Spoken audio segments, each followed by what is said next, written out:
होली का दिन है। जुम्मा साल में 52 बार आता है, होली साल में एक बार आती है। तो मुस्लिम समुदाय के लोगों को यदि किसी को लगता है भाई आपको होली के रंग से आपका धर्म भ्रष्ट हो जाएगा या जो भी है, तो वो उस दिन ना निकले, घर से ना निकले। और यदि निकले तो उसका इतना बड़ा दिल होना चाहिए, वो दिल होना चाहिए कि भाई सब एक जैसे हैं, रंग तो रंग है। जो सीओ की आप लोग चर्चा करते हैं वो एक लफंडर टाइप का अधिकारी है, उसको जरूरत से ज्यादा मीडिया में आप लोग महत्व देते हैं। उसका ये काम है मीडिया में आकर रोज बयान देना। चौधरी का क्या, अनुज चौधरी में आप में क्या कंपेयर है?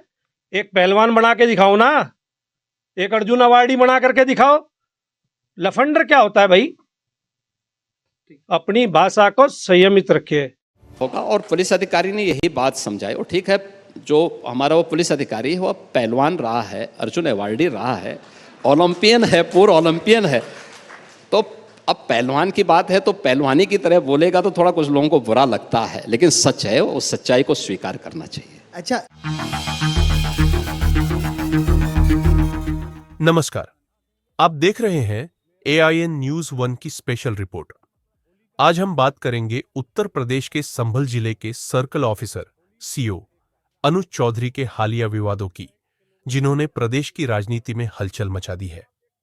अनुज चौधरी, जो अपने बेधड़क अंदाज और फिटनेस के लिए जाने जाते हैं, एक समय अंतर्राष्ट्रीय कुश्ती में देश का मान बढ़ा चुके हैं। स्पोर्ट्स कोटे से उत्तर प्रदेश पुलिस में भर्ती हुए अनुज चौधरी 2012 बैच के डिप्टी SP हैं। हाल ही में होली और जुमे की नमाज को लेकर दिए गए उनके बयान ने विवाद खड़ा कर दिया। उन्होंने कहा था कि होली साल में एक बार आती है, जबकि जुमे की नमाज 52 बार होती है। जिन्हें होली के रंगों से परेशानी हो, वे उस दिन घर के अंदर रहें। इस बयान पर विपक्ष ने नाराजगी जताई और इसे सांप्रदायिक तनाव बढ़ाने वाला बताया। समाजवादी पार्टी के नेताओं ने अनुज चौधरी पर निशाना साधते हुए कहा कि वे मुख्यमंत्री योगी आदित्यनाथ को खुश करने के लिए ऐसे बयान दे रहे हैं। सपा सांसद वीरेंद्र सिंह ने तो उन्हें मुख्यमंत्री द्वारा पाला पोसा गया नीच गुंडा तक कह दिया।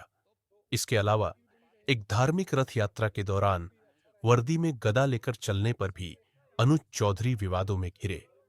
इस घटना पर पूर्व IPS अमिताभ ठाकुर ने आपत्ति जताई, जिसके बाद शासन ने इस मामले में जांच के आदेश दिए हैं। अनुज चौधरी का करियर विवादों से अछूता नहीं रहा है। रामपुर में तैनाती के दौरान उनकी सपा नेता आजम खान से बहस भी सुर्खियों में रही थी। तो यह थी हमारी विशेष रिपोर्ट संभल के CO अनुज चौधरी के विवादों पर। अब आपको नेताओं द्वारा अनुज चौधरी पर दिए गए बयान सुनवाते हैं। प्रोफेसर राम गोपाल जी को अगर आप खबर मेरी पहुंचा सके तो जरूर पहुंचाइएगा कि अभी 2047 तक तो समाजवादी पार्टी की सरकार नहीं बनेगी और समाजवादी पार्टी 2047 से पहले ही समाप्तवादी पार्टी बन जाएगी। इसलिए सरकार हमारी रहेगी। अगर सही बात कोई कहता है तो मिर्ची समाज सपाइयों को क्यों लगती है? अगर कानून व्यवस्था को बनाए रखने के लिए कोई पुलिस के अधिकारी ने कुछ कहा है तो उस पर उनको प्रतिक्रिया देने की आवश्यकता नहीं थी, लेकिन वो आप प्रतिक्रिया दे रहे हैं। वो प्रदेश को दंगे की आग में ले झोंकना चाहते हैं, वो संभव नहीं। अनूप चौधरी ने तो दंगे कराया था। अनूप चौधरी कह रहे थे गोली चलाओ गोली चलाओ। देखा सबने कि नहीं देखा? सबने देखा है। वही CEO थे जो हुआ था, तो वो उनसे क्या उम्मीद करोगे? कोई ठीक बात करें? जब कभी व्यवस्था बदलेगी तो ऐसे लोग तो जेलों में रहेंगे। सर अलीगढ़ कि वो जो सीओ की आप लोग चर्चा करते हैं वो एक लफंडर टाइप का अधिकारी है, उसको जरूरत से ज्यादा मीडिया में आप लोग महत्व देते हैं। उसका ये काम है मीडिया में आकर रोज बयान देना। भाई तुम या तो कुर्ता पजामा पहन के नेतागिरी करो। पुलिस विभाग में और अधिकारी नहीं है, अकेला वही सीओ है। अकेला वही पूरे यूपी में अकेला वही सीओ है जो काम कर रहा है। इतने सीओ और इतने SP DSP इतने अधिकारी हैं, उनको वो कोई काम नहीं कर रहे हैं, वो नहीं बोलते हैं। वो रोज आके लफंडर की तरह कुछ भी बोल के जाता है, उसके बाद चले हम लोग उसके बारे में बयान देते फिरे। और भाजपाइयों को मैं समझाना चाहता हूं कि देखो, हमसे राजनीतिक प्रतिद्वंद्विता आप करिए, अच्छी बात है, वो चलता है, लेकिन इन पुलिस अधिकारियों के पीछे मत खड़े होइए। ये तो सत्ता के साथ बदल जाते हैं। कल को सरकार बदलेगी, 4 थप्पड़ आप ही को मारेंगे। इनका कोई भरोसा थोड़ी है। तो इसलिए बहुत ज्यादा पुलिस अधिकारियों के पीछे उछलना नहीं चाहिए, किसी के नहीं है। जब सत्ता बदलेगी उसके हो जाएंगे। आप पार्टी के हाँ नेता हैं संजय सिंह जी, मैंने कल भी उनका सुना है और आज भी सुना है। कल तो ये सुना भाई उन्होंने लफंडर कहा और आज फिर सुना। अब मुझे ये समझ में नहीं आता एक बात, मतलब मेरे ये मन को ये लगी, माननीय संजय सिंह जी जो है राज्यसभा सांसद है। राज्यसभा सांसद एक बहुत बड़ा नाम होता है, लेकिन जो इनकी ये बचकाना हरकत है, लफंडर क्या होता है? लफंडर हमारे तो खानदान में किसी ने लफंडर शब्द सुना नहीं। शायद संजय सिंह जी को बखूबी जानते होंगे लफंडर क्या होता है। उस लफंडर क्या होता है? अरे संजय सिंह जी, आप जो है अभी एक ऐसे केस में जेल में हो, तिहाड़ जेल में होकर के आए हैं, शराब के एक कांड में, ठीक है? आपको शोभा नहीं देती, अपनी भाषा पे संयम रखिए, गलतफहमी के शिकार मत होइए। आप माननीय सांसद हैं, अपनी में गरिमा में रहिए।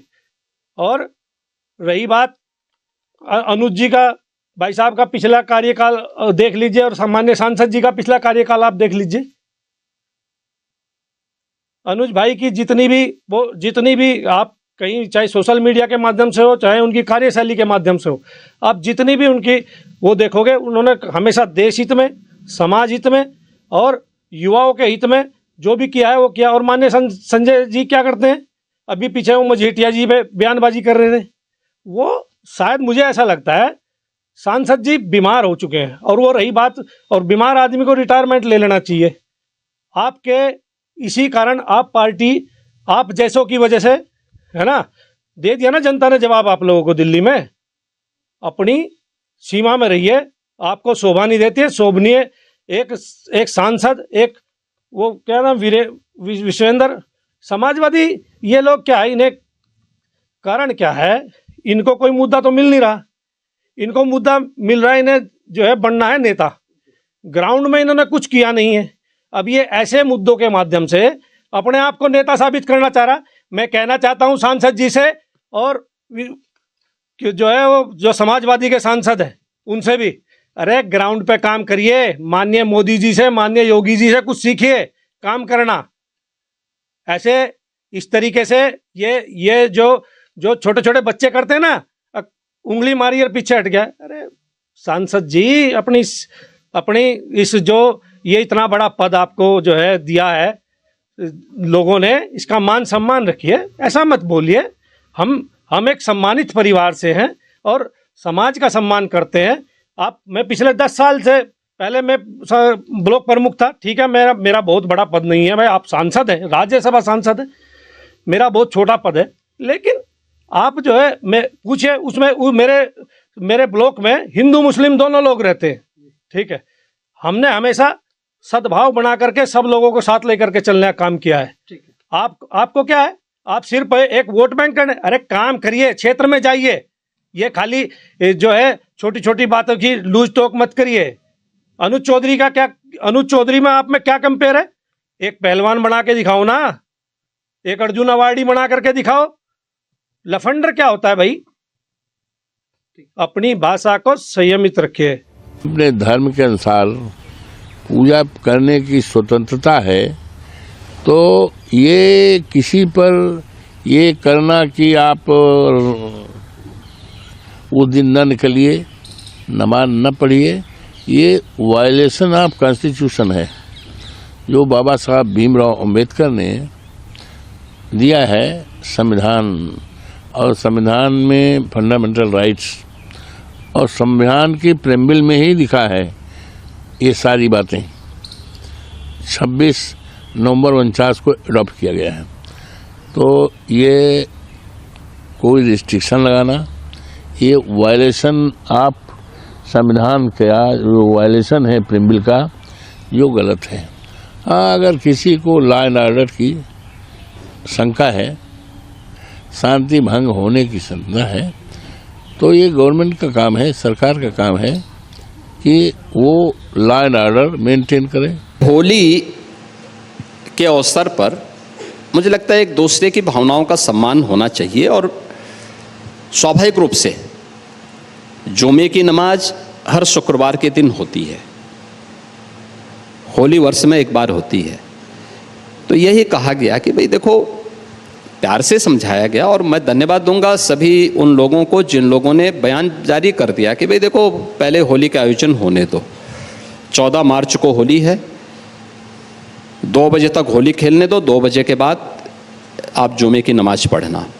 और बहुत सारे मुस्लिम धर्मगुरुओं ने भी इसके बारे में इस प्रकार के पहले से उन्होंने आह्वान भी किया, अपील भी करती है कि हम लोग इसको मानेंगे, क्योंकि होली साल में एक बार में पड़ती है और जुमे की नमाज